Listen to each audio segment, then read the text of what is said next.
నా పేరు మర్రి పాండురెడ్డి, మాది గోసుకొండ, బుధన్ కుంచెలపల్లి మండలం.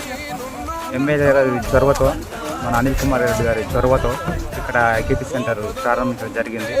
వడ్ల కానుకలు సజావుగా సాగుతున్నాయి, ఇక్కడ ఎలాంటి ఇబ్బంది లేదు.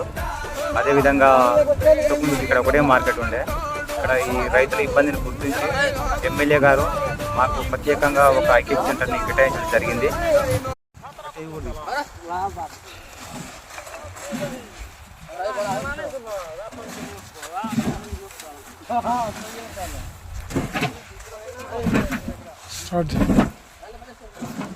నా పేరు మర్రి పాండురెడ్డి, మాది గోసుకొండ, బుధన్ కుంచెలపల్లి మండలం. ఎమ్మెల్యే గారి చొరవతో, మన అనిల్ కుమార్ రెడ్డి గారి చొరవతో ఇక్కడ ఐకేపీ సెంటర్ ప్రారంభించడం జరిగింది. వడ్ల కానుకలు